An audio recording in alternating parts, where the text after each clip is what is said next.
ಅಧೀನದಲ್ಲಿ ಇಟ್ಕೊಂಡು ನಮ್ಮ ಜೀವಿತನ ಹಾಳು ಮಾಡಬೇಕೆಂದು ಆತನ ಎಷ್ಟೋ ಪ್ರಯತ್ನಗಳು ಮಾಡ್ತಾ ಇರ್ತಾರೆ. ಹೌದು, ಹಾಗಾಗಿ ನಾವು ಬೇಟೆಗಾರನ ಬಲೆಯಿಂದ ನಾವು ತಪ್ಪಿಸ್ಕೊಳ್ಬೇಕಂದ್ರೆ ಅಥವಾ ಬೇಟೆಗಾರನ ಪಂಜರದಿಂದ ನಾವು ಹೊರಗೆ ಬರಬೇಕಾದ್ರೆ ನಾವು ಏನ್ ಮಾಡ್ಬೇಕಂದ್ರೆ ಯೇಸು ಕ್ರಿಸ್ತನ ಕಂಡುಕೊಳ್ಬೇಕು. ಈ ಬೇಟೆಗಾರನ ಬಲೆ ಅದು ನಮ್ಮನ್ನು ಎಲ್ಲೋ ಇಲ್ಲಿಂದ ಇಲ್ಲಿಗೋ ತಗೊಂಡೋಗಿ ಹಾಳು ಮಾಡಿ ಕೊನೆಗೆ ನಿತ್ಯ ನರಕದಲ್ಲಿ ತಗೊಂಡೋಗಿ ಆಗ್ಬಿಡ್ತದೆ. ಆದ್ರೆ ಪ್ರಿಯ ನನ್ನ ಸಹೋದರರೇ, ನಾವು ಆ ಬಲೆಯಿಂದ ಹೊರ ಬರಬೇಕಾದ್ರೆ ಯೇಸು ಕ್ರಿಸ್ತನ ಆಳವಾಗಿ ಅರ್ಥಕೊಂಡು ಯೇಸು ಕ್ರಿಸ್ತನಲ್ಲಿ ನಾವು ಆತನ ನಂಬಿ ಆತನೊಟ್ಟಿಗೆ ನಾವು ಜೀವಿಸುವಾಗ ನಮ್ಮ ರಕ್ಷಕನಾಗಿ ಆತನು ಆ ಬಲೆಯಿಂದ ತರಲಿಕ್ಕೆ ಆತನ ನಮ್ಮನ್ನು ಪ್ರಯತ್ನ ಮಾಡ್ತಾನೆ.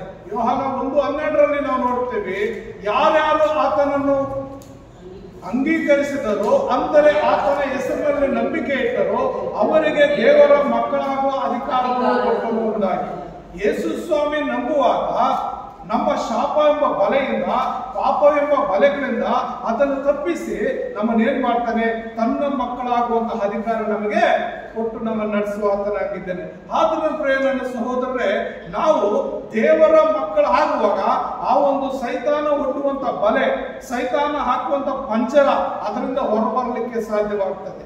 ಅನೇಕ ರೀತಿಯಲ್ಲಿ ನಾವು ನೋಡ್ತೇವೆ, ಏನು ಬಲೆಯು ಅರಿದು ಹೋಯಿತು ಅಂದ್ರೆ ನಾವು ಬೈಬಲ್ ನಲ್ಲಿ ಒಂದು ವ್ಯಕ್ತಿಯನ್ನು ನೆನೆಸ್ಕೊಳ್ಳೋಣ. ಅಬ್ರಹಾಮನು ತನ್ನ ಜೀವಿತದಲ್ಲಿ ಆತನು ತನ್ನ ಪಿತೃಗಳ ಕಾಲದಲ್ಲಿ ಆತನ ಏನ್ ಮಾಡ್ತಾ ಇದ್ದಂದ್ರೆ ಒಂದು ವಿಗ್ರಹಾರಾಧನೆ ಮಾಡುತ್ತಾ ವಿಗ್ರಹಗಳು ಮಾಡಿ ಮಾರಾಟ ಮಾಡುವಂತ ವ್ಯಕ್ತಿಯಾಗಿರ್ತಾನೆ. ಅಂತ ವ್ಯಕ್ತಿಯನ್ನ ದೇವರು ಕರೆದು ಏನ್ ಮಾಡ್ತಾನೆ, ನಿನ್ನ ಬಂಧು ಬಳಗವನ್ನು ಬಿಟ್ಟು, ನಿನ್ನ ರಕ್ತ ಸಂಬಂಧಗಳನ್ನು ಬಿಟ್ಟು, ನೀನು ಊರನ್ನು ಬಿಟ್ಟು, ನಿನ್ನ ತಂದೆ ತಾಯಿಗಳನ್ನು ಬಿಟ್ಟು ನಾನು ತೋರಿಸುವ ದೇಶಕ್ಕೆ ಹೋಗು ಅಂತ ಹೇಳುವಾಗ ಆತನ ಕೇಳ್ತಾನೆ. ಕೇಳಿ ಆ ತನ್ನ ಬಂಧು ಮಿತ್ರರನ್ನ, ತಂದೆ ತಾಯಿಗಳನ್ನ, ತಾನು ಹುಟ್ಟು ಬೆಳೆದಂತ ಊರನ್ನು ಬಿಟ್ಟು ದೇವರು ತೋರಿಸುವಂತ ದೇಶಕ್ಕೆ ಬಂದ್ಬಿಡ್ತಾನೆ. ಆ ಬರುವಂತ ಸಮಯದಲ್ಲಿ ನಾವು ನೋಡ್ಕೊಳ್ತೀವಿ, ಆದಿಕಾಂಡ 12ನೇ ಅಧ್ಯಾಯದಲ್ಲಿ 1ನೇ ಮಾತು ಈ ಮಾತಾಗಿರ್ತದೆ. ಎರಡನೇದಾಗಿ ಮತ್ತೆ 4ನೇ ವಚನ ನೋಡುವಾಗ ಏನಂತ, ಯೆಹೋವನು ಹೇಳಿದ ಮೇರೆಗೆ ಅಬ್ರಹಾಮನು ಹೊರಟು ಹೋದನು, ಲೋಟನು ಸಂಗಡ ಹೋದನು. ಅಂದ್ರೆ ಅಬ್ರಹಾಮನು ಸ್ವತಂತ್ರನಾಗಲು ದೇವರ ಕರೆವಿಕೆಯಿಂದ ಆತನು ಹೊರಗಡೆ ಹೋಗುವಾಗ ಆತನ ಸಹೋದರನ ಮಗನಾಗಿರುವಂತ ಲೋಟನು ಕೂಡ ಅಬ್ರಹಾಮನ ಸಂಗಡ ಹೋಗ್ತಾನೆ. ನೋಡ್ರಿ, ಅಲ್ಲೇ ಅವನ ಜೀವಿತದಲ್ಲಿ ಒಂದು ಬಲೆ ಸ್ಟಾರ್ಟ್ ಆಯಿತು, ಅಲ್ಲೇ ಒಂದು ಪಂಜರ ಸ್ಟಾರ್ಟ್ ಆಯಿತು. ಅಬ್ರಹಾಮನನ್ನು ದೇವರು ಕರೆದನು, ನೀನು ಮಾತ್ರ ಬಾ ಅಂತೇಳಿ. ನಿನ್ನ ತಮ್ಮನಾಗ್ಲಿ, ನಿನ್ನ ಅಣ್ಣನಾಗ್ಲಿ, ನಿನ್ನ ಅಕ್ಕನಾಗ್ಲಿ, ನಿನ್ನ ತಂದೆ ತಾಯಿಗಳಾಗ್ಲಿ, ಬಂಧು ಬಾಳನ್ನು ಕರ್ಕೊಂಡು ಬಾ ಅಂತ ಹೇಳಲಿಲ್ಲ. ಆದ್ರೆ ಈ ಲೋಟನು ಅಬ್ರಹಾಮನ ಸಂಗಡ ಹೋಗುವಾಗ ಅವನ ಜೀವಿತದಲ್ಲಿ ಅಲ್ಲೇ ಬಲೆ ಸ್ಟಾರ್ಟ್ ಆಯಿತು. ಅದು ತದನಂತರ ಹಾಗೆ ಮುಂದಕ್ಕೆ ಹೋಗುವಾಗ ದೇವರು ಅವನೊಟ್ಟಿಗೆ ಮಾತನಾಡ್ತಾನೆ. 7ನೇ ವಚನದಲ್ಲಿ ಮಾತನಾಡ್ತಾನೆ. ಅಲ್ಲಿ ಯೆಹೋವನು ಅಬ್ರಹಾಮನಿಗೆ ದರ್ಶನ ಕೊಟ್ಟು, ನಾನು ಈ ದೇಶವನ್ನು ನಿನ್ನ ಸಂತಾನಕ್ಕೆ ಕೊಡುವೆನು ಅಂದನು. ತನಗೆ ದರ್ಶನ ಕೊಟ್ಟ ಯೆಹೋವನಿಗೆ ಅಬ್ರಹಾಮನು ಯಜ್ಞವೇದಿಯನ್ನು ಕಟ್ಟಿಸಿದನು. ಅಂದ್ರೆ ಯಜ್ಞವೇದಿ, ಯಾವ ಯಜ್ಞವೇದಿ ಕಟ್ಟಿದಂದ್ರೆ ವಿಧೇಯತೆ ಎಂಬ ಯಜ್ಞವೇದಿಯನ್ನು ಕಟ್ಟು ದೇವರನ್ನು ಆರಾಧಿಸ್ತಾನೆ. ಸರಿ, ಹಾಗೆ ಹೋಗಿ ಮತ್ತೆ ಒಂದು ದೇವರು ಯಾವ ದೇಶಕ್ಕೆ ತೋರಿಸ್ತಾನೆ ಆ ದೇಶದಲ್ಲಿ ಹೋಗಿ ವಾಸ ಮಾಡ್ತಾನೆ. ವಾಸ ಮಾಡುವಂತ ಸಮಯದಲ್ಲಿ ಆ ದೇಶದಲ್ಲಿ ಬಂತದ್ದು. ಬರಗಾಲ ಬಂದಾಗ ಅವನು ಏನ್ ಮಾಡ್ತಾನಂದ್ರೆ, ಆ ದೇವರು ಎತ್ತರವಾದ ಸ್ಥಳಕ್ಕೆ ಕರ್ಕೊಂಡು ಹೋಗಿರ್ತಾನೆ. ಅವನು ಇಳಿದು ಹೋಗ್ತಾನೆ. ಇಳಿದು ಹೋಗು ಕೆಲವು ಸಮಯ ಬೇರೆ ದೇಶದಲ್ಲಿ ಐಗುಪ್ತ ದೇಶಕ್ಕೆ ಇಳಿದು ಹೋಗಿ ಅಲ್ಲಿ ವಾಸ ಮಾಡ್ತಾನೆ. ಅಲ್ಲಿ ಒಂದು ಶೋಧನೆ ಬರ್ತದೆ. ಆ ಶೋಧನೆಯಿಂದ ದೇವರೇನ್ ಮಾಡ್ತಾನೆ, ಅವರನ್ನು ಬಿಡಿಸ್ತಾನೆ. ಆ ಬಿಡಿಸಿ ನೀನು ಯಾವ ದೇಶಕ್ಕೆ ಕಳಿಸಿದ ಆ ದೇಶಕ್ಕೆ ಹೋಗು ಅಂತ ಹೇಳುವಾಗ ಮತ್ತೆ ನಾವು 13ನೇ ಅಧ್ಯಾಯ 1ನೇ ವಚನದಲ್ಲಿ ನಾವು ನೋಡುತ್ತೇವೆ. ಏನಂತಂದ್ರೆ, ಹೀಗೆ ಅಬ್ರಹಾಮನು ತನ್ನದೆಲ್ಲ ತೆಗೆದುಕೊಂಡು ಹೆಂಡತಿಯನ್ನು ಲೋಟನನ್ನು ಸಂಗಡ ಕರಕೊಂಡು ಐಗುಪ್ತ ದೇಶವನ್ನು ಬಿಟ್ಟು ಕಾನಾನ್ ದೇಶಕ್ಕೆ ಹೇರಿ ಬಂದನು ಅಂತ. ಅಂದ್ರೆ ಇಲ್ಲಿ ಹೆಂಡತಿಯನ್ನು ಲೋಟನನ್ನು ಕರಕೊಂಡು ಅಂದ್ರೆ ಜೊತೆಯಲ್ಲಿ ಕರ್ಕೊಂಡು ಬರ್ತಾ ಇದ್ದಾನೆ. ದೇವರು ಹೇಳಿದ್ದಾನೆ ಅಬ್ರಹಾಮನಿಗೆ ಏನ್ ಹೇಳಿದ್ದಾನೆ, ನಿನ್ನ ಬಂಧು ಬಳಗ ಎಲ್ಲರೂ ಬಿಟ್ಟು ಬಾ. ಅಂದ್ರೆ ಹೆಂಡತಿನ ಬಿಟ್ಟು ಬಾ ಅಂತ ಹೇಳಲ್ಲ. ಯಾಕಂದ್ರೆ ಹೆಂಡತಿ ಅರ್ಧಾಂಗಿ, ಅಂದ್ರೆ ಆತನ ದೇಹದಿಂದ ತೆಗೆಯಲ್ಪಟ್ಟಿರೋದ್ರಿಂದ ಹೆಂಡತಿ ಇಬ್ಬರು ಒಂದೇ ದೇಹವಾಗಿರ್ತಾರೆ, ಅವ್ರು ಬಿಟ್ಟು ಬಾ ಅಂತ ದೇವ್ರು ಹೇಳೋದಿಲ್ಲ. ಆದ್ರಿಂದ ಪ್ರಿಯ ನನ್ನ ಸಹೋದರೇ, ಇವನೇನ್ ಮಾಡ್ತಾನಂದ್ರೆ ಲೋಟನನ್ನು ಜೊತೆಯಲ್ಲಿ ಕರ್ಕೊಂಡು ಹೋಗ್ತಾನೆ. ಅಂದ್ರೆ ಅವನು ಪಂಚರ ಏನಾಗ್ತಾ ಇದ್ದಾನೆ, ಅವನ ಬಲೆಯನ್ನು ಅವನೇ ಹಾಸ್ಕೊಂಡು ಸೈತಾನಿಗೆ ಅವಕಾಶ ಮಾಡ್ಕೊಡ್ತಾ ಇದ್ದಾನೆ. ಸೈತಾನನ ಅಬ್ರಹಾಮನ ಹೃದಯದಲ್ಲಿ ಏನು ಕಾರ್ಯ ಮಾಡ್ತಾ ಇದ್ದಾನೆ ಅಂದ್ರೆ, ಇವನು ನಿನ್ ಸೋದರನಲ್ವಾ, ಇವನು ನನ್ನ ಮಗನಲ್ವಾ, ಇವನು ನಿನ್ ಜೊತೆಯಲ್ಲಿ ಕರ್ಕೊಂಡು ಹೋಗು, ಅವನು ಎಲ್ಲಿ ಹೋಗ್ಬೇಕು ಅಂತೇಳಿ ಒಂದು ಕರುಣೆ ತೋರಿಸಿ, ಕರುಣೆ ಮುಖಾಂತರ ಅಬ್ರಹಾಮನ್ ಏನ್ ಮಾಡ್ತಾ ಇದ್ದಾನೆ, ಲೋಟನ ಜೊತೆಯಲ್ಲಿ ಕರ್ಕೊಂಡು ಹೋಗ್ತಾ ಇದ್ದಾನೆ. ಕರ್ಕೊಂಡು ಹೋಗುವಾಗ ಅಲ್ಲಿ ಏನಾಗುತ್ತಂದ್ರೆ ದೇವರು ಅವನೊಟ್ಟಿಗೆ ಮಾತನಾಡಲ್ಲ. ಕೆಲವು ವರ್ಷಗಳಾಗ್ತದೆ, ಕೆಲವು ವರ್ಷಗಳ ತನಕ ಅಬ್ರಹಾಮನನ್ನ ದೇವರು ಮಾತನಾಡೋದಿಲ್ಲ. ಕಾರಣ ಏನಂದ್ರೆ, ನಾನು ಹೇಳಿದ ಮಾತು ಕೇಳಲಿಲ್ಲ. ಏನ್ ಹೇಳ್ದ ದೇವರು, ಎಲ್ಲನೂ ಬಿಟ್ಟು ನೀನು ಬಾ, ನಾನು ತೋರಿಸಿದ ದೇಶಕ್ಕೆ ಅಂದ್ರೆ ಅವನೇನ್ ಮಾಡ್ದ, ಲೋಟನನ್ನು ತಗೊಂಡು ಬಂದ. ಅಂದ್ರೆ ಸೈತಾನನಿಗೆ ಒಳಗಾದ, ಸೈತಾನನ ಮಾತು ಕೇಳ್ದ. ಸೈತಾನಲ್ಲಿ ಏನ್ ಮಾಡ್ದ, ಕರುಣೆ ತೋರಿಸ್ತಾ ಇದ್ದೇನೆ, ಇವ್ನು ನಮ್ಮ ತಮ್ಮನಲ್ವಾ, ನನ್ನ ಸೋದರನಲ್ವಾ, ಇವನ ಜೊತೆಯಲ್ಲಿದ್ರೆ ನನ್ಗೆ ಏನ್ ಅಡ್ಡಿ ಆಗ್ತದೆ, ಏನು ನಾನು ಕಳ್ಕೊಳ್ತೀನಿ ಅನ್ನೋದು ಸೋದರತ್ವನ ಕರುಣೆ ಮುಖಾಂತರ ತೋರಿಸ್ಕೊಂಡು ಏನ್ ಮಾಡ್ತಾನೆ, ಲೋಟನ ಜೊತೆಯಲ್ಲಿ ಕರ್ಕೊಂಡು ಬರ್ತಾನೆ. ಮುಂದಿನ ತೀರ್ಮಾನಗಳಲ್ಲಿ ಏನಾಗುತ್ತಂದ್ರೆ, ಲೋಟನದು ಅಬ್ರಹಾಮನಿಗೆ ದೊಡ್ಡ ಜಗಳ ಆಗುವಂತ ಸಂಭವ ಉಂಟಾಗ್ತದೆ. ಅವರ ಸಹೋದರರೇ, ಒಂದೇ ಕುಟುಂಬದವರು, ರಕ್ತ ಸಂಬಂಧನೇ, ಆದ್ರೆ ಅವರ ಮಧ್ಯದಲ್ಲಿ ಜಗಳ ಪ್ರಾರಂಭಕ್ಕೆ ಸ್ಟಾರ್ಟ್ ಆಗ್ತದೆ. ಕಾರಣ ಅಬ್ರಹಾಮನು ಐಶ್ವರ್ಯವಂತನಾಗಿರ್ತಾನೆ, ಲೋಟನು ಐಶ್ವರ್ಯವಂತನಾಗಿರ್ತಾನೆ. ಅವರು ಎರಡು ಕುಟುಂಬಗಳಾಗಿರ್ತಾರೆ. ಲೋಟನ್ಗೂ ಮದುವೆ ಆಗಿರ್ತದೆ, ಅಬ್ರಹಾಮನ್ಗೂ ಮದುವೆ ಆಗಿರ್ತದೆ. ಅವರು ಎರಡು ಕುಟುಂಬಗಳಾಗಿರ್ತದೆ. ಎರಡು ಕುಟುಂಬಗಳಾಗಿರುವಾಗ ಏನಾಗ್ತದೆ, ಲೋಟನ್ಗೂ ಆಸ್ತಿ ಇರ್ತದೆ, ಕುರಿ ದನ ಮೇಕೆ ಎಲ್ಲ ಆಸ್ತಿ ಇರುತ್ತೆ, ಬೆಳ್ಳಿ ಬಂಗಾರ. ಅಬ್ರಹಾಮನ್ಗೂ ಎಲ್ಲಾ ರೀತಿಯ ಆಸ್ತಿ ಇರ್ತದೆ. ಅವಾಗ ಏನ್ ಮಾಡ್ತಾರೆ ಅಂದ್ರೆ, ಅವರು ಇರುವಂತ ಪ್ರಾಂತದಲ್ಲಿ ಅವರ ಐಶ್ವರ್ಯ ಹೆಚ್ಚಾದಷ್ಟು, ದನ ಕುರಿಗಳು ಎಲ್ಲ ಹೆಚ್ಚಾದಷ್ಟು, ಅವರು ಮೇಸಕ್ಕೆ ಹೋಗುವಾಗ ಅವರ ಹಾಳುಗಳು ಏನು, ಅಬ್ರಹಾಮನ ಕೆಲಸಗಾರರು ಮತ್ತು ಲೋಟನ ಕೆಲಸಗಾರರು ದನ ಕಾಯುವ ವಿಷಯದಲ್ಲಿ ಜಗಳ ಮಾಡ್ಕೊಳ್ತಾರೆ. ದನ ಕಾಯುವಂತ ವಿಷಯದಲ್ಲಿ ಜಗಳ ಮಾಡ್ಕೊಳ್ಳುವಾಗ ಏನಾಗುತ್ತಂದ್ರೆ, ಅಬ್ರಹಾಮನ ಅದನ್ನು ತಿಳಿದುಕೊಳ್ತಾನೆ. ಓ, ನಾನು ಎಲ್ಲೋ ಎಡವಟ್ಟು ಮಾಡ್ತಾ ಇದ್ದೀನಿ. ಇವತ್ತು ಈ ಕೂಲಿಯವರು ಜಗಳ ಮಾಡ್ಕೊಂಡಿದ್ದಾರೆ, ನಾಳೆ ನಾವೇ ಜಗಳ ಮಾಡ್ಕೊಳ್ಳೋ ಏನೋ ಒಂದು ಸಂಭವ ಬರುತ್ತೆ. ಯಾಕಂದ್ರೆ ನನ್ನ ಕೆಲಸಗಾರ ನನಗೆ ಹೆಚ್ಚು, ಅವನ ಕೆಲಸಗಾರ ಅವನಿಗೆ ಹೆಚ್ಚು.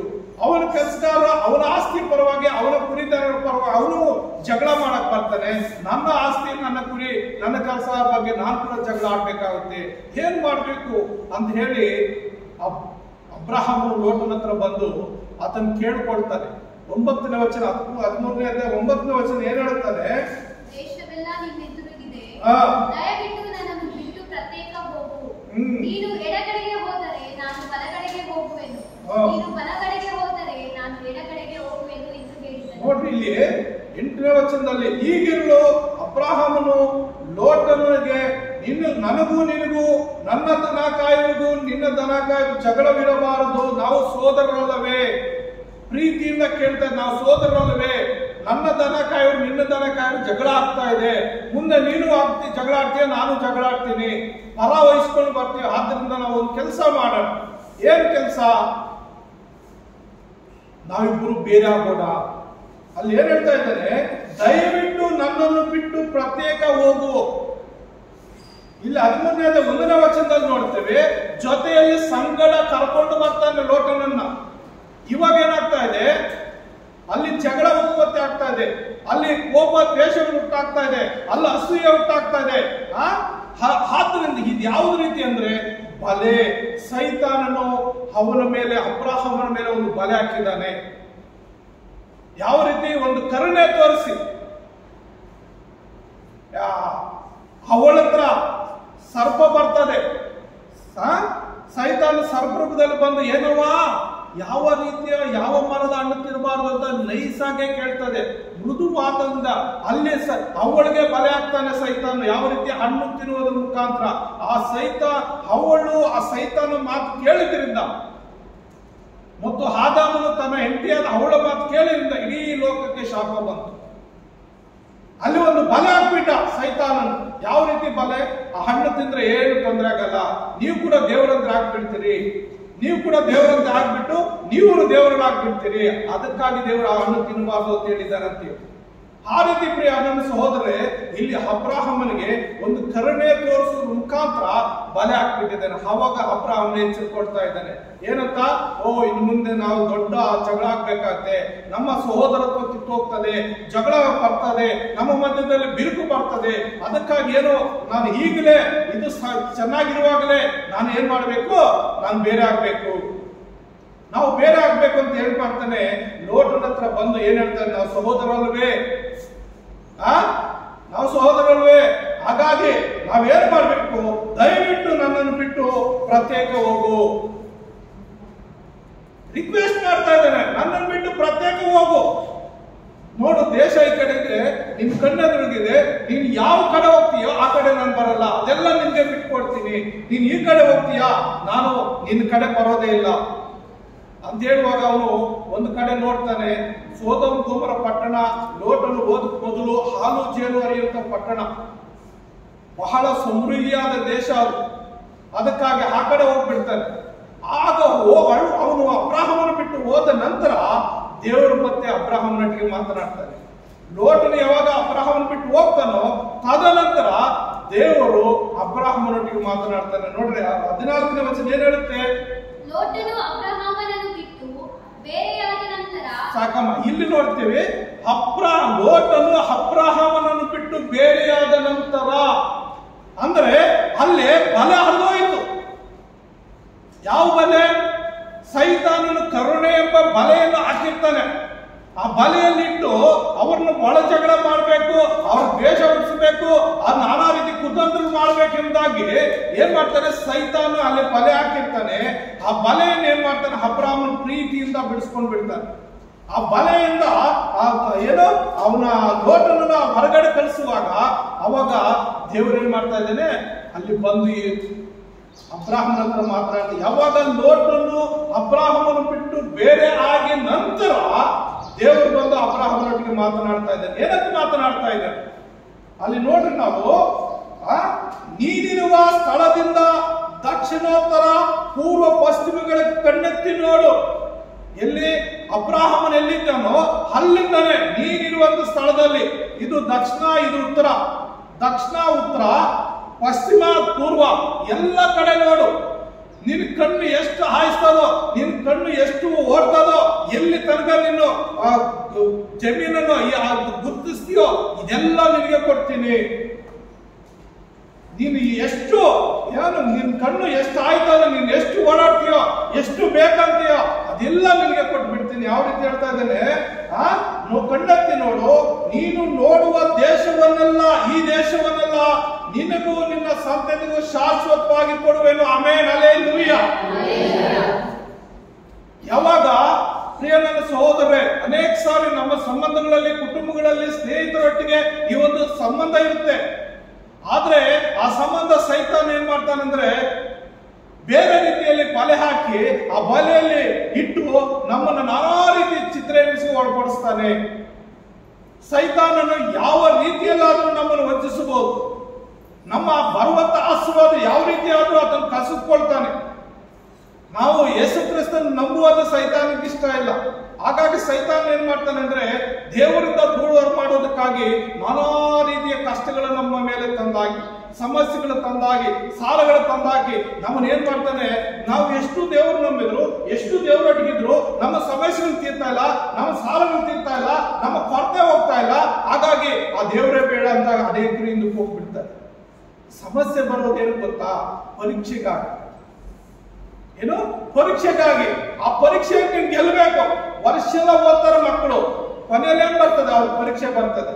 ಆ ಪರೀಕ್ಷೆಯಲ್ಲಿ ಅವ್ರು ಬರೆದು ಅದರಲ್ಲಿ ಪಾಸ್ ಆದ್ರೆ ಮುಂದಿನ ಕ್ಲಾಸ್ಗೆ ಅವ್ರು ಹೋಗೋದು. ಹಾಗೆ ಜೀವನದಲ್ಲಿ ಸೈತಾನನು ಶೋಧನೆ ತರ್ತಾನೆ, ದೇವರು ನಮ್ಮನ್ನು ಪರೀಕ್ಷೆ ಮಾಡ್ತಾನೆ. ಆ ಎಲ್ಲರಲ್ಲಿ ನಾವು ಗೆಲ್ಲಬೇಕು. ಈ ಅಬ್ರಾಹಂ ಹಾಗೆ ಮಾಡಿದ್ದು. ಪರೀಕ್ಷೆ ಬಂತು, ಅಲ್ಲಿ ಶೋಧನೆ ಬಂತು, ಅವನೇನ್ ಮಾಡ್ತಾನೆ, ರಿಕ್ವೆಸ್ಟ್ ಮಾಡ್ಕೊಂಡು ದಯವಿಟ್ಟು ನನ್ನನ್ನು ಬಿಟ್ಟು ನೀನು ದೂರ ಹೋಗು, ನೀನು ಹೋಗೋ ಕಡೆ ನಾನು ಬರೋದಿಲ್ಲ, ನಾನು ಆ ಕಡೆ ತಲೆ ಕೂಡ ಹಾಕಿ ಮಲ್ಗೋದಿಲ್ಲ, ನೀನ್ ಈ ಕಡೆ ಹೋದ್ರೆ ನಾನು ಈ ಕಡೆ ಹೋಗ್ತೀನಿ ಅಂತ. ಯಾವಾಗ ಲೋಟನನ್ನ ಅಬ್ರಹಾಮನು ಬೇರೆ ಮಾಡ್ಕೊಳ್ತಾನೋ ಅವಾಗ ಅವನು ಬಲೆ ಹರಿದೋಯ್ತು. ಆ ಬಲೆಯಿಂದ ಆ ಪಂಜರದಿಂದ ಅವನು ಹೊರಗಡೆ ಬರ್ತಾ ಇದ್ದಾನೆ. ಆ ಪಂಜರದಿಂದ ಯಾವಾಗ ಹೊರಗಡೆ ಬಂದು ದೇವರು ನೇರವಾಗಿ ಬಂದು ಅವನ ಹತ್ರ ಮಾತನಾಡ್ತಾ ಇದ್ದಾನೆ. ಏನಂತ?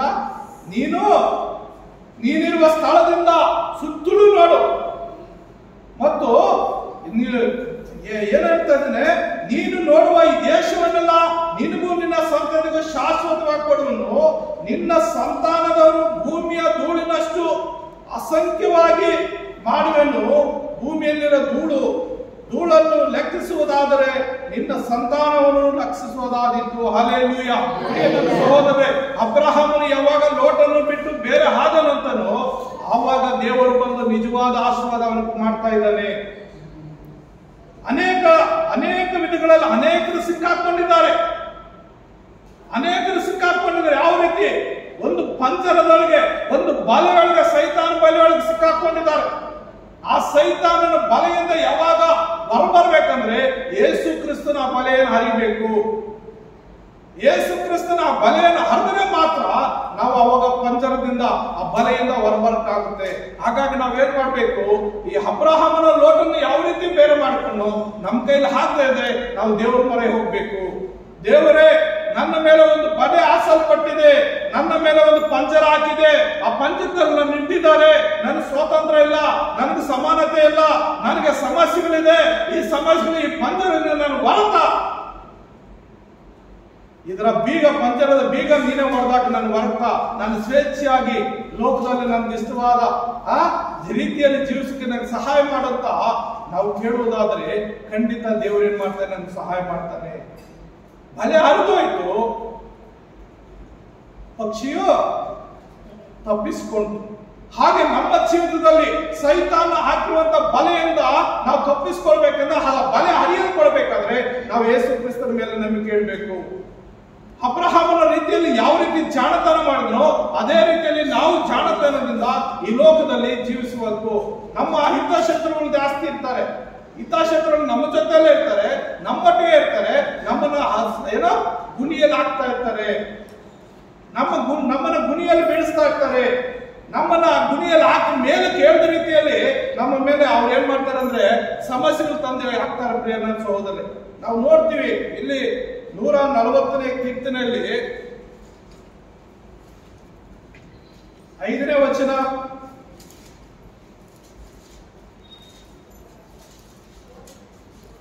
ಗರ್ವಿಷ್ಠರು ನನಗೋಸ್ಕರ ಗುಪ್ತ ಸ್ಥಳದಲ್ಲಿ ಉರುಳನ್ನು ಪಾಶಗಳನ್ನು ಕೊಟ್ಟಿದ್ದಾರೆ, ದಾರಿಯ ಮಗ್ಗುಲಲ್ಲಿ ಬಲೆ ಹಾಕಿದ್ದಾರೆ, ನನಗಾಗಿ ಗೋಣಿಟ್ಟಿದ್ದಾರೆ. ಏನಂತೆ? ದಾರಿಯ ಮಗ್ಗುಲಲ್ಲಿ ಬಲೆ ಹಾಸಿದ್ದಾರೆ, ನನಗಾಗಿ ಗೋಣಿಟ್ಟಿದ್ದಾರೆ. ನಮ್ಮನ್ನು ಒಳಪಡಿಸೋದಕ್ಕೆ, ನಮ್ಮ ಗುರಿ ಮಾಡೋದಕ್ಕಾಗಿ, ನಮ್ಮ ನಾಶ ಮಾಡೋದಕ್ಕಾಗಿ ಏನ್ ಮಾಡ್ತಾರೆ ಅಂದ್ರೆ ಬಲೆ ಹಾಸಿರ್ತಾರೆ. ಬಲೆಯನ್ನು ತಪ್ಪೋದ್ರೆ ಬೋನಲ್ಲಿ ಬೀಳ್ಬೇಕು. ಹಾಗೆ ಮತ್ತು ಅದಕ್ಕಾಗಿ ನಾವ್ ಏನ್ ಮಾಡ್ಬೇಕಂದ್ರೆ ದೇವರನ್ನು ಪ್ರಾರ್ಥಿಸಬೇಕು. 141ನೇ ಕೀರ್ತನೆ 9ನೇ ವಚನ ಪ್ರಕಾರ ದೇವರನ್ನ ಪ್ರಾರ್ಥಿಸಬೇಕು. ಏನ್ ಹೇಳ್ತಾರೆ ಅಲ್ಲಿ? ಕೆಡುಕರು ಒಟ್ಟಿದ ಉರುಳಿನಿಂದ ಸಿಕ್ಕಿ ಬೀಳದಂತೆ ನನ್ನನ್ನು ಕಾಪಾಡು, ಅವರಿಟ್ಟ ಬೋನಿಗೆ ನನ್ನನ್ನು ತಪ್ಪಿಸು. ಹಲ್ಲೆಲೂಯಾ. ನಾವು ನಮ್ಮ ಸುತ್ತಲೂ ಇರ್ತಾನೆ ನಮ್ಗೆ ಬೋನಿಟ್ಟು. ಯಾವಾಗ ಇವನು ಬೀಳ್ತಾನೋ, ಯಾವಾಗ ಇವನು ನಾಶವಾಗಿ ಹೋಗ್ತಾನೋ, ಏನ್ ಮಾಡ್ತಾರೆ? ನಮ್ಗೆ ಉರುಳು ಒಟ್ಟಿರ್ತಾರೆ. ನಾವು ಅಲ್ಲಲ್ಲಿ ನೋಡ್ತೀವಿ, ತೋಟಗಳಲ್ಲಿ, ಜಮೀನುಗಳು, ಹೊಲಗಳಲ್ಲಿ ಉರುಳು ಹಾಕಿರ್ತಾರೆ ಹಕ್ಕಿಗಳಿಗೆ, ಪಕ್ಷಿಗಳಿಗೆ, ಮತ್ತು ಬಲೆಯನ್ನು ಬೀಸಿರ್ತಾರೆ. ಯಾವುದ್ರಲ್ಲ ಒಂದರಲ್ಲಿ ಬೀಳ್ಬೇಕು. ಅದು ಬೀಳಿದಾಗ ಅದನ್ನ ತಗೊಂಡು ನಾನು ಅದನ್ನ ಸಂಹಾರ ಮಾಡ್ಬೇಕು, ಅದನ್ನ ತಿಂದಾಕ್ಬೇಕು, ಅದನ್ನ ಕಡೆ ಮಾಡ್ಬೇಕಾದ್ರೆ ಜೀವ ತೆಗಿಬೇಕು ಅಂತೇಳಿ ದುಷ್ಟರು ಕೆಡುಕರು ಏನ್ ಮಾಡ್ತಾರೆ ಅಂದ್ರೆ ನಮ್ಗೆ ಒಂದು ಕಡೆ ಉರುಳು ಹಾಕಿರ್ತಾರೆ, ಒಂದ್ ಕಡೆ ಬಲೆ ಬೀಸಿರ್ತಾರೆ, ಇನ್ನೊಂದ್ ಕಡೆ ಬೋನಿಟ್ಟಿರ್ತಾರೆ. ಇವೆಲ್ಲಗಳಿಂದ ನಾವು ಹೊರಬರ್ಬೇಕಂದ್ರೆ ದೇವರನ್ನು ಪ್ರಾರ್ಥಿಸಬೇಕು. ದೇವರೇ, ಸೈತಾನನು ನಮ್ಮ ಮೇಲೆ ಹಾಕಿರುವಂತ ಬಲೆ ಅಥವಾ ಉರುಳು ಅಥವಾ ಬೋನು ಯಾವುದೇ ಆಗಿರ್ಲಿ ಅದನ್ನ ಬಿಡಿಸಿ ನಮ್ಮನ್ನು ತಪ್ಪಿಸು. ನಾವು ಬಲೆಯಲ್ಲಿ ಬಿದ್ದೋಗಿದ್ವಿ, ಶೋಧನೆ ಎಂಬ ಬಲೆಯಲ್ಲಿ ಬಿದ್ದೋಗಿದ್ವಿ, ರೋಗವೆಂಬ ಬಲೆಯಲ್ಲಿ ಬಿದ್ದೋಗಿದ್ವಿ, ಸಮಸ್ಯೆಗಳೆಂಬ ಬಲೆಯಲ್ಲಿ ಬಿದ್ದೋಗಿದ್ವಿ. ಅದರಿಂದ ನಮ್ಮ ಹೊರತ ಅಂತೇಳಿ ನಾವು ಪ್ರಾರ್ಥನೆ ಮಾಡುದು ಆದ್ರೆ, ಪ್ರಿಯ ನನ್ನ ಸಹೋದರ ಸಹೋದರಿ, ಆತನ ಏನ್ ಮಾಡ್ತಾನೆ? ನಮ್ಮನ್ನು ಬಿಡಿಸ್ತಾನೆ. ಪ್ರಿಯ ನನ್ನ ಸಹೋದರ, ಯೇಸು ಕ್ರಿಸ್ತನ ಲೋಕಕ್ಕೆ ಬಂದಿರೋದು ಏನಕ್ಕಾಗಿ? ನಮ್ಮ ಮೇಲೆ ಹಾಸಲ್ಪಟ್ಟಂತ, ನಮಗಿಟ್ಟಿರುವಂತ ಬೋನು, ನಮಗಿರುವಂತ ಬಲೆ ಅಥವಾ ಪಂಚರದಿಂದ ಹೊರತರುವುದಕ್ಕಾಗಿ, ಆ ಬಲೆಯನ್ನು ಹರಿದಾಕೋದಕ್ಕಾಗಿ ಆತನು ಬಂದಿದ್ದಾನೆ. ನಮ್ಗೆ ಒಂದು ಬಲೆ ಇದೆ, ಯಾವುದಂದ್ರೆ ಪಾಪದ ಅಡ್ಡಗೋಡೆ. ನೋಡ್ರಿ, ನಾವು ನೋಡ್ಕೊಳ್ತೀವಿ ಎಫೆಸ 2ನೇ ಅಧ್ಯಾಯ 14ನೇ ವಚನ.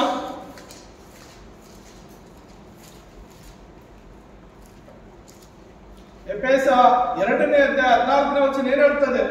ಇದ್ದ ದ್ವೇಷವನ್ನು, ಎಫೆಸ 2ನೇ ಅಧ್ಯಾಯ, ನಿಮ್ಮನ್ನು ನಮ್ಮನ್ನು ಒಂದು ಮಾಡಿದವನಾದ ಆತನೇ ನಮಗೆ ಸಮಾಧಾನ ಕೃತ್ಯವಾಗಿದ್ದಾನೆ. ಆತನು ತನ್ನ ಶರೀರವನ್ನು ಸಮರ್ಪಿಸಿದರಲ್ಲಿ ವಿಧಿರೂಪವಾದ ಆಜ್ಞೆಗಳುಳ್ಳ ಧರ್ಮಶಾಸ್ತ್ರವನ್ನು ತೆಗೆದುಹಾಕಿ ಇದ್ದ ದ್ವೇಷವನ್ನು ಮುಗಿಸಿ ನಮ್ಮನ್ನು ಅಗಲಿಸಿದ ಅಡ್ಡಗೋಡೆಯನ್ನು ಕೆಡವಿ ಹಾಕಿದನು. ಏನಂತೆ? ನಮ್ಮನ್ನು ಅಗಲಿಸಿದ ಅಡ್ಡಗೋಡೆಯನ್ನು. ಯಾರಿಗೆ? ದೇವರಿಗೂ ನಮ್ಗೂ ಮಧ್ಯದಲ್ಲಿ ಒಂದು ಅಡ್ಡಗೋಡೆ ಇದೆ. ಯಾವ ಅಡ್ಡಗೋಡೆ? ಪಾಪವೆಂಬ ಅಡ್ಡಗೋಡೆ, ಶಾಪವೆಂಬ ಅಡ್ಡಗೋಡೆ, ಸಮಸ್ಯೆಗಳೆಂಬ ಅಡ್ಡಗೋಡೆ, ದುಃಖ, ಕಣ್ಣೀರು, ಸಮಸ್ಯೆಗಳು ಕುಟುಂಬಗಳಲ್ಲಿ, ಮಕ್ಕಳ ಮಧ್ಯದಲ್ಲಿ, ಯಜಮಾನರ ಮಧ್ಯದಲ್ಲಿ, ಹೆಂಡತಿ ಮಕ್ಕಳಲ್ಲಿ, ಮಧ್ಯದಲ್ಲಿ, ತಂದೆ ತಾಯಿಯ ಮಧ್ಯದಲ್ಲಿ ನಮ್ಗೆ ಒಂದು ಅಡ್ಡಗೋಡೆ ಆಗ್ತಾನೆ ಅವನು. ಆ ಅಡ್ಡಗೋಡೆಯಿಂದ ನಾವು ಹೊರಬರಬೇಕಾದ್ರೆ ನಾವು ಯೇಸು ಕ್ರಿಸ್ತನಲ್ಲಿ ಹೋಗ್ಬೇಕು. ಆ ಅಡ್ಡಗೋಡೆ ಯಾರು ಕೆಡವಾಕಿದ್ದಾರೆ? ಯೇಸು ಕ್ರಿಸ್ತನೇ ಕೆಡವಾಕಿದ್ದಾನೆ. ಏನ್ ಹೇಳ್ತದೆ? ಧರ್ಮಶಾಸ್ತ್ರವನ್ನು ತೆಗೆದು ಹಾಕಿ, ಅಂದ್ರೆ ವಿಧಿರೂಪವಾದ, ಯಾವ ರೀತಿ ಆತನು ತನ್ನ ಶರೀರವನ್ನು ಸಮರ್ಪಿಸಿದರಲ್ಲಿ, ಅಂದರೆ ನಿನಗಾಗಿ ನನಗಾಗಿ ಇಡೀ ಮಾನವ ಕೋಟಿ ರಕ್ಷಣೆಗಾಗಿ ತನ್ನನ್ನು ತಾನೇ ಯಜ್ಞಾರ್ಪಿತನಾಗಿ ಆ ಶಿಲುಬೆ ಮೇಲೆ, ಕಲ್ವಾರಿ ಶಿಲುಬೆ ಮೇಲೆ ಸಮರ್ಪಿತನು ಆತನು ಏನಾಗ್ತದೇನೆ? ವಿಧಿರೂಪವಾದ ಆಜ್ಞೆಗಳಲ್ಲಿ ಧರ್ಮಶಾಸ್ತ್ರವನ್ನು, ಅಂದ್ರೆ ಧರ್ಮಶಾಸ್ತ್ರದಿಂದ ಹಳೆ ಒಡಂಬಡಿಕೆ. ಈ ಹಳೆ ಒಡಂಬಡಿಕೆಯಲ್ಲಿ ನಾನಾ ರೀತಿ ಕಟ್ಟಾಜ್ಞೆಗಳಿದೆ, ನಾನಾ ರೀತಿ ಆಜ್ಞೆಗಳು ಒಂದೊಂದು ಓದುವಾಗ ನೀವು ಬೇಕಾದ್ರೆ ಓದ್ಕೊಂಡ್ರಿ. ಧರ್ಮೋಪದೇಶ ಕಾಂಡ 28ನೇ ಅಧ್ಯಾಯದಲ್ಲಿ 15ನೇ ವಚನದಿಂದ ಅನೇಕ ಓದುವಾಗ ಎಷ್ಟು ಶಾಪಗಳಿದೆ ಅಂದ್ರೆ ಸುಮಾರು 88 ಶಾಪಗಳಿದೆ, 88 ಶಿಕ್ಷೆಗಳಿದೆ. ಅದರಲ್ಲಿ 66ನೇ ವಚನದಲ್ಲಿ ಏನ್ ಹೇಳ್ತದೆ? ಈ ಲೋಕದಲ್ಲಿ ಈಗಿರುವಂತ ರೋಗಗಳು, ಯಾವ್ಯಾವ ರೋಗಗಳಿದೆಯೋ ಈ ರೋಗಗಳಿಗಿಂತ ಇನ್ನೂ ಹೆಚ್ಚಾದ ರೋಗಗಳನ್ನು ನಾನು ಸೃಷ್ಟಿ ಮಾಡ್ತೀನಿ. ಈ ಪ್ರಪಂಚದ ಇದುವರೆಗೆ ಯಾವ ರೋಗಗಳಿದೆಯೋ ಅದಕ್ಕಿಂತ ಇನ್ನೂ ಹೆಚ್ಚಾದ ರೋಗಗಳನ್ನು ಸೃಷ್ಟಿ ಮಾಡಿ ನಿಮ್ಮನ್ನು ಬಾಧಿಸ್ತೀನಿ, ಹಿಂಸೆ ಪಡಿಸ್ತೀನಿ. ನನ್ನ ಮಾತು ಕೇಳದೆ ಹೋದ್ರೆ, ನನ್ನ ಮಾತುಗನುಸಾರ ನೀವು ತಿಳಿಸದೆ ಹೋದ್ರೆ ಅಂತೇಳಿ ಅಲ್ಲಿ ಬರೆಯಲ್ಪಟ್ಟಿದೆ. ಹೊಸ ಹೊಸ ಕಾಯಿಲೆಗಳು ತರ್ತೀನಿ, ಹೊಸ ಹೊಸ ರೋಗಗಳು ತರ್ತೀನಿ. ಈಗ ನಾವು ನೋಡ್ತಾ ಇದೀವಿ, ಈ ವರ್ಷದಲ್ಲಿ ಒಂದು ರೋಗ ಇದ್ರೆ ಮುಂದಿನ ವರ್ಷದಲ್ಲಿ ಇನ್ಯಾವುದೋ ಒಂದು ಹೊಸ ರೋಗ ಬಂದಿರ್ತದೆ, ಅದರ ಮುಂದಿನ ವರ್ಷ ಇನ್ಯಾವುದೋ ಒಂದು ಹೊಸ ರೋಗ ಬಂದಿರ್ತದೆ. ಅಂದ್ರೆ ಬೈಬಲ್ ಅಲ್ಲಿ ಇಲ್ಲದಂತ ರೋಗಗಳು ಮತ್ತೆ ಹೊಸ ರೋಗಗಳು ಕೂಡ ತಂದಾಕ್ತೀರಂತ ಯಾವಾಗ್ಲೋ ಬೈಬಲ್ ಅಲ್ಲಿ ಬರೆದು ಬಿಟ್ಟಿದ್ದಾರೆ, ಯಾವಾಗಲೂ ಬರೆದು ಬಿಟ್ಟಿದ್ದಾನೆ. ಆದ್ರಿಂದ ಸೈತಾನನ ಅನೇಕ ರೀತಿಯಲ್ಲಿ ನಮ್ಮ ಮೇಲೆ ಬಲ ಬೀಸ್ತಾನೆ. ಆ ಬಲೆಯಿಂದ ನಾವು ಹೊರಗೋಗ್ಬೇಕಂದ್ರೆ ಆ ಬಲೆಯನ್ನು ಯೇಸು ಕ್ರಿಸ್ತನೇ ಹರಿದಾಕ್ತಾನೆ. ಯಾವಾಗ? ಆ ಕಲ್ವರಿ ಶಿಲುಬೆಯಲ್ಲಿ ತನ್ನ ಪ್ರಾಣವನ್ನು ಸಮರ್ಪಿಸುವಾಗ, ತನ್ನ ಜೀವವನ್ನು ದೇವರ ತಂದೆಯೇ ನನ್ನ ಆತ್ಮವನ್ನು ನಿನ್ನ ಕರಳ ಒಪ್ಪಿಸ್ಕೊಡ್ತೀನಿ ಅಂತ ಹೇಳುವಾಗ, ತನ್ನ ಆತ್ಮವನ್ನು ತಂದೆಗೆ ಒಪ್ಪಿಸಿಕೊಡುವಾಗ ಏನಾಗುತ್ತೆ? ಆ ಬಲೆ ಹರಿದೋಗ್ತದೆ. 27ನೇ ಅಧ್ಯಾಯ ಮತ್ತಾಯ ಬರೆದ ಸುವಾರ್ತೆಯಲ್ಲಿ 27ನೇ ಅಧ್ಯಾಯ 51ನೇ ವಚನ, ಮತ್ತಾಯ 27:51ನೇ ವಚನ ಏನ್ ಹೇಳುತ್ತೆ?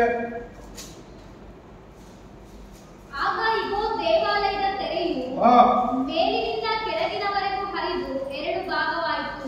ನೋಡ್ರಿ, ಇಲ್ಲಿ ದೇವಾಲಯದ ತೆರೆ. ಹಳೆ ಒಡಂಬಡಿಕೆಯಲ್ಲಿ ನಾವ್ಯಾರು ದೇವರ ಹತ್ರ ಹೋಗಿ ಈ ತರ ಕುತ್ಕೊಂಡು ಪ್ರಾರ್ಥನೆ ಮಾಡೋ ಅವಶ್ಯಕತೆ ಇರಲಿಲ್ಲ, ಪ್ರಾರ್ಥನೆ ಮಾಡಕ್ಕೆ ಅವಕಾಶನೇ ಇಲ್ಲ.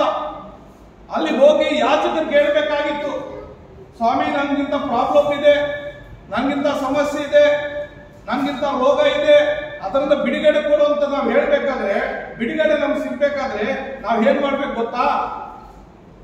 ಅಲ್ಲಿ ಒಂದು ವಿಧಿ ನಿಯೋಜಿಸಲ್ಪಟ್ಟಿರ್ತದೆ, ಒಂದು ಆಜ್ಞೆ ನಮ್ಗಾಗಿ ಸಿದ್ಧ ಮಾಡಿದ್ದಾರೆ. ಏನೋ ಒಂದು ರೋಗ ಬಂದಿದೆ, ಕುಷ್ಠ ರೋಗ ಬಂದಿದೆ, ಅದಕ್ಕೆ ಪರಿಹಾರ ಇಂಥದ್ದು ಮಾಡ್ಬೇಕು. ಮತ್ತೆ ಇನ್ನು ಯಾವುದೋ ಒಂದು ಪಾಪ ಮಾಡಿದ್ರೆ ಅದಕ್ಕಾಗಿ ಇಂಥ ಯಜ್ಞವೇದಿ ಕಟ್ಟಬೇಕು, ಇಂಥ ಬಲಿ ಕೊಡಬೇಕು. ಮತ್ತು ಯಾರ್ದೋ ಒಂದು ನಾವು ದೋಚ್ಕೊಂಡಿರ್ತೀವಿ, ಪಶ್ಚಾತ್ತಾಪದಿಂದ ಕೂಡಿದ ಒಂದು ಪ್ರಾರ್ಥನೆಗೆ ಮತ್ತೊಂದು ಈ ರೀತಿಯಾಗಿ ಮಾಡಬೇಕು. ಒಂದೊಂದು ಆ ತಪ್ಪುಗೂ ಒಂದೊಂದು ಶಿಕ್ಷೆಗೂ ಆ ಪರಿಹಾರಕ್ಕಾಗಿ ಒಂದು ಈ ಯಜ್ಞವೇದಿ ಮಾಡಬೇಕಾಯ್ತು. ನಾವು ನೇರವಾಗಿ ಹಾಗೆ ದೇವರ ಹತ್ರ ಮಾತಾಡೋಂಗಿಲ್ಲ. ಏನೋ ನಾನು ತಪ್ಪು ಮಾಡಿಬಿಟ್ಟಿದ್ದೀನಿ, ಯಾರ್ದೋ ಒಡವೆ ಕದ್ಬಿಟ್ಟಿದ್ದೀನಿ, ನಾನು ಸಿಕ್ಕಾಕೊಂಡಿದ್ದೀನಿ, ಅದರಿಂದ ಬಿಡುಗಡೆ ಆಗ್ಬೇಕಂದ್ರೆ ಬಿಡುಗಡೆ ಇಲ್ಲ. ಅದಕ್ಕೊಂದು ವಿಧಿ ರೂಪವಾದ ಯಜ್ಞವೇದಿ ಕಟ್ಟಬೇಕಾಯ್ತು. ಅದಕ್ಕೆ ಸಂಬಂಧಪಟ್ಟ ಹೋರಿ ಹೋತಗಳನ್ನ, ಕುರಿ ಟಗರನ್ನ ಬಲಿ ಕೊಡಬೇಕಾಯ್ತು. ಅದಕ್ಕಾಗಿ ಎಷ್ಟೋ ಖರ್ಚಾಗಬೇಕಾಗಿತ್ತು. ನಾವು ನೇರವಾಗಿ ಹೋಗಿ ದೇವರ ಹತ್ರ ಬೇಡಂಗಿರ್ಲಿಲ್ಲ.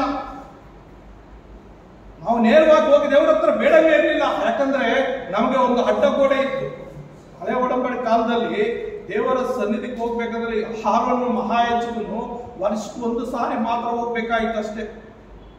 ಆತನ ಕೂಡ ಹೋಗಂಗಿಲ್ಲ.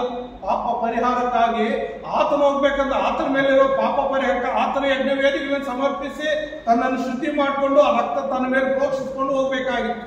ಅದು ಒಳಗೆ ಹೋಗ್ಬೇಕಂದ್ರೆ ಒಂದು ಹಗ್ಗ ಕಟ್ಟಿ ಸೊಂಟಕ್ಕೆ ಕಟ್ಕೊಂಡು ಅದನ್ನ ಒಳಗೆ ಹೋಗ್ಬೇಕು. ಹಗ್ಗ ಹೊರಗಡೆ ಇರ್ಬೇಕು. ಆತನೇನು ಹೊರ ಬಂದ್ರೆ ಸರೋಯ್ತು. ಆತನ ಹೊರ ಬರ್ಲಿಲ್ಲ ಅಂದ್ರೆ ಅಲ್ಲಿ ಆತನಲ್ಲಿ ಏನೋ ಪಾಪ ದೋಷ ಇದ್ರೆ ಅಲ್ಲೇ ಸತ್ತು ಹೋಗ್ತಾನೆ. ಆ ಸತ್ತು ಹೋಗುವಾಗ ಹೋಗಿ ಯಾರು ಒಳಗೆ ಹೋಗಿ ಎತ್ಕೊಂಡು ಬರಂಗಿಲ್ಲ. ಅದಕ್ಕೆ ಹಗ್ಗ ಕಟ್ಕೊಂಡು ನಡಕ್ ಹೋಗ್ತಾ ಇದ್ದ. ಒಂದು ವೇಳೆ ಆತನ ಬರ್ಲಿಲ್ಲ ಸಮಯಕ್ಕೆ ಸರಿಯಾಗಿ ಇವರ ಹಗ್ಗ ಎಳ್ಕೊಳ್ಬೇಕಾಯ್ತು.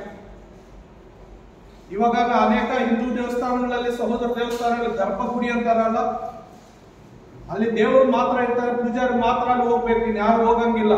ಆ ರೀತಿ ಹಳೆ ಒಡಂಬಡಿಕೆಯಲ್ಲಿ ನಮ್ಮ ಬೈಬಲ್ ಇರುವಂತ ಆಚಾರಗಳಿವು. ಅವ್ರು ಹಾಗೆ ಇಟ್ಕೊಂಡು ಬಂದಿದ್ದಾರೆ.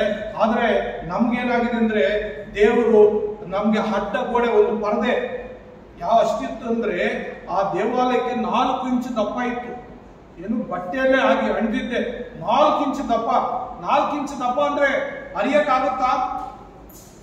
ರಂಪ ತಂದು ಕೊಯ್ದ್ರು ಕಷ್ಟ ಆಗ್ತದೆ. ಆದ್ರೆ ಯೇಸು ಕ್ರಿಸ್ತನ್ ಯಾವಾಗ ಆ ಶಿಲುಬೆ ಮೇಲೆ ತನ್ನ ಪ್ರಾಣವನ್ನು ಕೊಟ್ಟನೋ, ತಂದೆಗೆ ನನ್ನ ಆತ್ಮವನ್ನು ಸ್ವೀಕಾರ ಮಾಡೋದು ಒಪ್ಪಿಸ್ಕೊಟ್ಟು, ಆಗ ಮೇಲಿನಿಂದ ಕೆಳಕ್ಕೆ ಓಪನಿಂದ ಆದಾಯ್ತು. ಕೆಳಗಿನಿಂದ ಆದ್ರೆ ಯಾರೋ ಕೊಯ್ದಿದ್ದಾರೆ, ಹೊರಗೋಗಿದೆ ಅಂತ ಹೇಳ್ಬೋದು. ಇಲ್ಲ, ಮೇಲಿನಿಂದ ಹೀಗೆ ಇದ್ದಿದ್ದು ಹೀಗೆ ಇಬ್ಬಾಗ ಆಗೋಯ್ತು. 4 ಇಂಚು ದಪ್ಪ ಇರುವಂತಹ ಒಂದು ಪರದೆ. ಅವಾಗ ನೇರವಾಗಿ ನಾವು ದೇವರು ನೋಡಕ್ಕೆ ಸಾಧ್ಯ ಆಯ್ತು. ನಾವು ನೇರವಾಗಿ ದೇವರ ಹತ್ರ ಪ್ರಾರ್ಥನೆ ಮಾಡ್ಲಿಕ್ಕೆ ಸಾಧ್ಯ ಆಯ್ತು. ಪ್ರಿಯ ನನ್ನ ಸಹೋದರ, ಅದಕ್ಕೆ ಮುಂಚೆ ಏನಾಗ್ಬೇಕಾಯ್ತು? ಈಗಲೂ ಅದು ಆಚಾರಗಳಿದೆ. ಅನೇಕ ಕಡೆ ನಮ್ಮ ಕ್ಯಾಥೋಲಿಕ್ ಸಭೆಗಳಲ್ಲಿ ಕೂಡ ಹೋಗಿ ಅವರ ಯಾಜಕರಿಗೆ ಹೇಳ್ಬೇಕು, ಇಲ್ಲ ಪ್ರೀಸ್ಟ್ಗೆ ಹೇಳ್ಬೇಕು, ಅವರು ಸಂತರಿಗೆ ಹೇಳ್ಬೇಕು, ಅವರು ಮರಿಯಮ್ಮನಿಗೆ ಹೇಳ್ಬೇಕು, ಆಮೇಲೆ ಯೇಸು ಕ್ರಿಸ್ತನಿಗೆ ಹೇಳ್ಬೇಕು, ಆಮೇಲೆ ತಂದೆಗೆ ಅವ್ರ ಆಚಾರಗಳಾಗಿದೆ.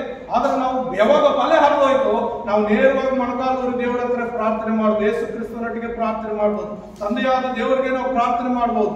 ಅಂದ್ರೆ ನಮ್ಮ ಮಧ್ಯದಲ್ಲಿ ನಮ್ಮ ಮೇಲೆ ಹಾಸಲ್ಪಟ್ಟಂತ ಆ ಪಾಪದ ಅಡ್ಡಗೋಡೆಯನ್ನ, ಆ ಶಾಪದ ಅಡ್ಡಗೋಡೆಯನ್ನ ಯೇಸು ಕ್ರಿಸ್ತನ ಶಿಲುಬೆ ಮೇಲೆ ಪ್ರಾಣ ತ್ಯಾಗ ಮಾಡುವ ಮುಖಾಂತರ ಅದು ಹರಿದೋಯಿತು. ಇವಾಗ ನಾವು ನೇರವಾಗಿ ದೇವರ ನೇರವಾಗಿ ನಾವು ಮಾತಾಡ್ತಾ ಇದ್ದೀವಿ. ಹಾಗಾಗಿ ಇಡೀ ಲೋಕಕ್ಕೆ ನೋಡ್ರಿ, ಸೈತಾನ ಆ ರೀತಿ ಬಲೆ ಹಾಕಿದ್ದ. ಹಾಗೆ ನಿನಗೂ ನನಗೂ ನಮ್ಮೆಲ್ಲರಿಗೂ ಬಲೆ ಹಾಕಿರ್ತಾನೆ. ಹಾಗಾಗಿ ಆ ಬಲೆಯಿಂದ ಹೊರಬರ್ಬೇಕಂದ್ರೆ ನಾವು ಯೇಸು ಕ್ರಿಸ್ತನಿಗೆ ಶರಣಾಗಬೇಕು. ನಮ್ಮ ಕುಟುಂಬದಲ್ಲಿ ಒಂದು ಬಲವಾದ ಶೋಧನೆ, ಬಲವಾದ ಒಂದು ಬಲೆ ಬೀಸಲ್ಪಡ್ತು. ನಾವು ಮೊಣಕಾಲೂರಿ ದೇವರ ಹತ್ರ ಪ್ರಾರ್ಥಿಸುವಾಗ ದೇವರೇನ್ ಮಾಡ್ದ? ಆ ಬಲೆಯನ್ನು ಹರಿದಾಕಿ ನಮ್ಮನ್ನು ಹೊರಗೆ ತಂದ್ಬಿಟ್ಟ. ಹಲ್ಲೆಲೂಯಾ. ಆದ್ರಿಂದ ನನ್ನ ಪ್ರಿಯ ನನ್ನ ಸಹೋದರರೇ, ಸೈತಾನು ನಮ್ಮ ಮೇಲೆ ಅನೇಕ ವಿಧಗಳಲ್ಲಿ ಬಲೆ ಹಾಕುವಾಗ ನಾವು ದೇವರ ಮೊರೆ ಹೋಗ್ಬೇಕು. ಸ್ನೇಹಿತರಾಗ್ಲಿ, ಬಂಧುಗಳಾಗ್ಲಿ, ಮತ್ತೊಬ್ರು ಯಾರ ಮೊರೆ ಹೋದ್ರು ನಮ್ಗೆ ರಕ್ಷಣೆ ಇಲ್ಲ. ದೇವರ ಮೊರೆ ಹೋದರೆ ಆ ಯೇಸು ಕ್ರಿಸ್ತನ್ ಏನ್ ಮಾಡ್ತಾನೆ? ನಮ್ಮ ಮೇಲೆ ಹಾಸಲ್ಪಟ್ಟಂತ ಬಲೆಯನ್ನು ಹರಿದು ಬಿಸಾಕ್ತಾನೆ. ನಮ್ಮನ್ನ ಏನೋ ಒಂದು ಪಂಜರದಲ್ಲಿ ಇಟ್ಕೊಂಡಿದ್ರೆ ಆ ಪಂಜರದಿಂದ ದೇವರೇನ್ ಮಾಡ್ತಾನೆ? ಹೊರ ಹಾಕ್ತಾನೆ. ಅನೇಕರು ಪಂಜರದಲ್ಲಿ ಇದ್ದಂಗೆ ಇರ್ತಾರೆ. ಯಾವ ರೀತಿ ಪಂಜರ ಅಂದ್ರೆ ಯಾವುದೋ ಒಂದು ಅವ್ರ ಮೈಂಡಲ್ಲಿ ಸ್ಪೀಡ್ ಆಗ್ಬಿಡ್ತದೆ. ಅದೇ ಕೆಲಸ ಮಾಡ್ತಾರೆ, ಬೇರೆ ಕೆಲಸ ಮಾಡಕ್ ಹೋಗಲ್ಲ. ಅವ್ರಿಗೆ ಎಷ್ಟೇ ಬುದ್ಧಿವಾದ ಹೇಳ್ರಿ, ಏನೇ ಮಾಡ್ಲಿ, ಅವ್ರಿಗೆಲ್ಲ ಗ್ರಹಿಕೆ ಇರ್ತದೆ. ನಾನು ಬದಲಾಗ್ತೀನಿ ಅಂತಾರೆ. ಆದ್ರೆ ಮತ್ತೆ ಅದೇ ರಾಗ, ಅದೇ ಆಡ. ನಾವೆಷ್ಟೇ ಬುದ್ಧಿ ಹೇಳಿದ್ರು, ಏನೇ ಮಾಡಿದ್ರು ಅದೇ ರಾಗ, ಅದೇ ಆಡ. ಅಲ್ಲಿಗೆ ಅಂದ್ರೆ ಅವ್ರು ಇನ್ನೂ ಒಂದು ಸೈತಾನ ಒಂದು ಪಂಜರದಲ್ಲಿ ಇಟ್ಬಿಟ್ಟಿದ್ದಾನೆ. ಆ ಪಂಜರದಿಂದ ಹೊರ ಬರಕ್ಕೆ ಆಗ್ತಾ ಇಲ್ಲ. ಅಥವಾ ಸೈತಾನ ಅವ್ರ ಮೇಲೆ ಒಂದು ಬಲೆ ಹಾಕಿದ್ದಾನೆ, ಆ ಬಲೆಯಿಂದ ಅವರು ಬರಕ್ಕಾಗ್ತಾ ಇಲ್ಲ. ಇಲ್ಲ, ಯಾರೋ ದುಷ್ಟರು ಕೆಡಿದ್ರೆ ಏನ್ ಮಾಡಿದ್ದಾರೆ, ಅವ್ರಿಗೆ ಬಲೆ ಬೀಸಿದ್ದಾರೆ, ಉರ್ಲಾಕಿದ್ದಾರೆ, ಆ ಉರ್ಲಲ್ಲಿ ಸಿಕ್ಕಾಕೊಂಡಿದ್ದಾರೆ, ಆ ಉರ್ಲಿಂದ ತಪ್ಪಿಸ್ಕೊಂಡು ಬರಕ್ಕೆ ಆಗ್ತಾ ಇಲ್ಲ. ಆ ಉರ್ಲಿಂದ ಆಚೆ ಬರ್ಬೇಕಂದ್ರೆ ಏನ್ ಮಾಡ್ಬೇಕು? ದೇವರ ಮೊರೆ ಹೋಗ್ಬೇಕು, ಮೊಣಕಾಲೂರ್ಬೇಕು. ದೇವರೇ, ನನ್ನನ್ನು ಈ ಬಲೆಯಿಂದ ಬಿಡಿಸು, ದೇವರೇ ಈ ಬೋನಿಂದ ನನ್ನ ತಪ್ಪಿಸು, ದೇವರೇ ಈ ಪಂಜರದಿಂದ ನನ್ನ ತಪ್ಪಿಸು, ದೇವರೇ ಈ ಒಂದು ನನಗೆ ಬೋನ್ ಇಟ್ಟಿದ್ದಾರೆ, ಈ ಬೋನಲ್ಲಿ ನಾನು ಸಿಕ್ಕಾಕೊಳ್ದ ಆ ರೀತಿಯಲ್ಲಿ ನೀನೇ ನನಗೆ ಕಾವಲುಗಾರನಾಗಿದ್ದು, ನನ್ನ ರಕ್ಷಕನಾಗಿದ್ದು, ನಾನು ಹೋಗುವಾಗಲೂ ಬರುವಾಗಲೂ ಎಲ್ಲಾ ಸಮಯದಲ್ಲಿ ನಿನ್ನ ಗಾಯವಾದ ಹಸ್ತದ ಮರೆಯಲ್ಲಿ ನನ್ನ ನಿಟ್ಟು ನಿನ್ನ ನೆರಳ ಅಲ್ಲಿ ನಾನು ಜೀವಿಸುವಾಗಿ ನೀನೇ ನನ್ನ ಬಲಗಡೆ ನೆಲ್ಲೋ ಬಾಧ್ಯದಲ್ಲಿ ನನ್ನ ಕಾಪಾಡಂತ ನಾವು ಪ್ರಾರ್ಥಿಸುವುದಾದ ಪ್ರಿಯ ನನ್ನ ಸಹೋದರ ಸಹೋದರಿ, ಆತನೇನ್ ಮಾಡ್ತಾನೆ? ನಮ್ಮನ್ನೆಲ್ಲ ಬಲೆಗಳಿಂದ ಬಿಡಿಸ್ತಾನೆ, ಪಂಜರದಿಂದ ತಪ್ಪಿಸ್ತಾನೆ, ಉರುಳಿಂದ ತಪ್ಪಿಸ್ತಾನೆ, ಕೆಡಕರ್ನಿಂದ ತಪ್ಪಿಸ್ತಾನೆ. ಆದ್ರಿಂದ ನಾವೇನ್ ಮಾಡ್ಬೇಕು? ಈ ದಿನ ದೇವರೇ, ಈ 10ನೇ ತಿಂಗಳು 1ನೇ ತಾರೀಕಲ್ಲಿ ನಾವೇನ್ ಮಾಡ್ಬೇಕಂದ್ರೆ ದೇವರಿಗೆ ಮೊರೆ ಹೋಗೋಣ, ದೇವರ ಹತ್ರ ಪ್ರಾರ್ಥಿಸೋಣ. ನಾವು ಪ್ರಾರ್ಥನೆ ಮಾಡ್ಕೊಳ್ಳೋಣ. ಪ್ರೀತಿಯುಳ್ಳ యేసయ్య, ನಿನ್ನ ಪರಿಶುದ್ಧವಾದ ನಾಮಕ್ಕೆ ಸ್ತೋತ್ರ ವಂದನೆ ಸ್ವಾಮಿ. ಹೌದು ಸ್ವಾಮಿ, ಅಪ್ಪ 124ನೇ ಕೀರ್ತನೆಯಲ್ಲಿ ಸ್ವಾಮಿ 7ನೇ ವಚನದಲ್ಲಿ ನೀನು ವಾಗ್ದಾನ ಪ್ರಕಾರ ಸ್ವಾಮಿ, ಅಪ್ಪ ದುಷ್ಟನು ಸ್ವಾಮಿ, ಅಪ್ಪ యేసయ్య ದುಷ್ಟನು ನಮಗಾಗಿ ಬಲೆ ಬೀಸಿರುವಾಗ ಸ್ವಾಮಿ, ಆ ಬಲೆಯಿಂದ ನಾವು ಹೊರಬರ್ಲಿಕ್ಕಿದ್ದೇವೆ, ನೀನು ಸಹಾಯ ಮಾಡು, ನೀನು ಆಶೀರ್ವದಿಸಪ್ಪ. ಅಪ್ಪ ನೀನು ಆಶೀರ್ವದಿಸ ಸ್ವಾಮಿ, ನೀನು ಒಳ್ಳೆಯವನು ಸ್ವಾಮಿ. ನಮ್ಮ ಜೀವ ಬೇಟೆಗಾರನ ಬಲೆಯಿಂದ ತಪ್ಪಿಸಿಕೊಂಡ ಪಕ್ಷಿಯಂತೆ ಇದೆ, ಬಲಿ ಹರಿದು ಹೋಯಿತು, ನಾವು ತಪ್ಪಿಸಿಕೊಂಡು. ಹೌದು ಸ್ವಾಮಿ, ಬೇಟೆಗಾರನ ಬಲೆ ನಮ್ಮ ಮೇಲೆ ಬೀಸಿರುವಾಗ ಸ್ವಾಮಿ, ಆ ಬಲೆಯಿಂದ ನೀವೇ ನಮ್ಮನ್ನು ತಪ್ಪಿಸಿ ಸ್ವಾಮಿ. ಅಪ್ಪ ನಮ್ಮನ್ನು ತಪ್ಪಿಸಿ ಸ್ವಾಮಿ, ನಿನ್ನ ಮಕ್ಕಳನ್ನು ತಪ್ಪಿಸಿ ಸ್ವಾಮಿ. ಅಪ್ಪ ಸೈತಾನ ಒಬ್ಬೊಬ್ಬರನ್ನ ಮೇಲೆ ಒಂದೊಂದು ರೀತಿಯ ಉರುಳು ಹಾಕಿದ್ದಾನೆ ಸ್ವಾಮಿ, ಒಂದೊಂದು ರೀತಿಯ ಬಲೆಯನ್ನು ಹಾಸಿದ್ದಾನೆ ಸ್ವಾಮಿ. ಆ ಬಲೆಗಳು ಹರಿದು ಹೋಗಿ ಯೇಸುವಿನ ನಾಮದಲ್ಲಿ ಎಲ್ಲ ಬಲೆಗಳಿಂದ ಅಪ್ಪ ಹರಿದು ಸ್ವಾಮಿ ಅವರು ಹೊರತಂದು ಯೇಸು ಕ್ರಿಸ್ತನ ನೆರಳಲ್ಲಿ, ಯೇಸು ಕ್ರಿಸ್ತನ ಮಾರ್ಗದಲ್ಲಿ, ಯೇಸು ಕ್ರಿಸ್ತನ ಮಾದರಿಯಲ್ಲಿ ಜೀವಿಸುವಂತೆ ಸ್ವಾಮಿ ನೀವು ತಾನೇ ಸಹಾಯ ಮಾಡಿ ಆಶೀರ್ವದಿಸಬೇಕೆಂಬುದಾಗಿ, ಈ ವಾಕ್ಯವನ್ನು ಕೇಳಿದ ನಿನ್ನ ಮಕ್ಕಳನ್ನು ವಿಶೇಷ ರೀತಿಯಲ್ಲಿ ನೀವು ಆಶೀರ್ವದಿಸಬೇಕೆಂಬುದಾಗಿ ಯೇಸು ನಾಮದಲ್ಲಿ ಪ್ರಾರ್ಥಿಸುತ್ತೇನೆ ತಂದೆಯೇ. Amen, amen, amen. Thank you ದೇವರು.